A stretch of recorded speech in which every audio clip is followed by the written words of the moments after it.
హుస్నాబాద్ పట్టణంలోని 19వ వార్డులో బీజేపీ జాతీయ ప్రధాన కార్యదర్శి కరీంనగర్ ఎంపీ పార్లమెంట్ అభ్యర్థి బండి సంజయ్ కుమార్ని భారీ మెజార్టీతో గెలిపించాలని కోరుతూ బీజేపీ ఇంటింటి ప్రచారంలో బీజేపీ హుస్నాబాద్ పట్టణ ఎన్నికల ఇన్ఛార్జ్ కస్తూరి భూమిరెడ్డి, బీజేపీ సీనియర్ నేత హుస్నాబాద్ మాజీ అధ్యక్షుడు బత్తుల శంకర్ బాబు ఇంటింటికి తిరిగి కరపత్రాలు పంపిణీ చేసి ఓటర్లను కమలంపూ గుర్తుకు ఓటు వేయాలని అభ్యర్థించారు.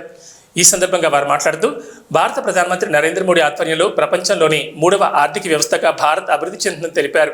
నరేంద్ర మోడీ శ్రమ, కష్టం, ఫలితం, సంకల్పం ప్రపంచంలో భారత్ను విశ్వగురు స్థానానికి చేరుకునేలా చేయడమే దేశ భద్రత, రక్షణ మోదీ లక్ష్యమని, దానికోసం నరేంద్ర మోడీ నిరంతరం కృషి చేస్తున్నారని, వారితో పాటు మనం భాగస్వామి కావాలంటే మరోసారి మోడీ సర్కార్ రావాలని, భారతీయ జనతా పార్టీకి ఓటు వేయాలని కోరారు.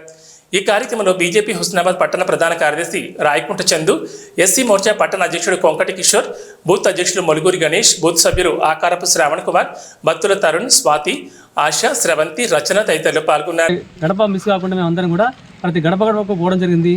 ఆ యొక్క సంక్షేమ పథకాన్ని వివరించడం జరిగింది. మన యొక్క భారతదేశమే కాకుండా ప్రపంచ దేశాలన్నీ కూడా మన యొక్క మోడీ గవర్నమెంట్ చూస్తున్నాయి.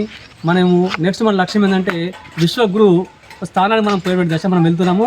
అది కూడా నరేంద్ర మోడీ గారి ఆధ్వర్యంలో పట్టే మన యొక్క కరీంనగర్ పార్లమెంట్ అభ్యర్థి నుండి బండి సంజయ్ అన్నగారిని కూడా అత్యధిక మెజార్టీతో గెలిపించాలన్నటువంటి తహతలాడుతున్నటువంటి ఓటర్స్ ఎవరైతే ఉన్నారో అందరూ కూడా అటువంటి హిందూ టైగర్ మన యావత్ తెలంగాణలో పట్టే ఒక ఉవ్వెత్తు ఉద్యమాన్ని తీసుకొచ్చినటువంటి మన యొక్క బండి సంజయ్ అన్న గారిని మరొకసారి మనము పార్లమెంటుకు పంపించవలసిన ఆవశ్యకత ఎంతైనా ఉంది.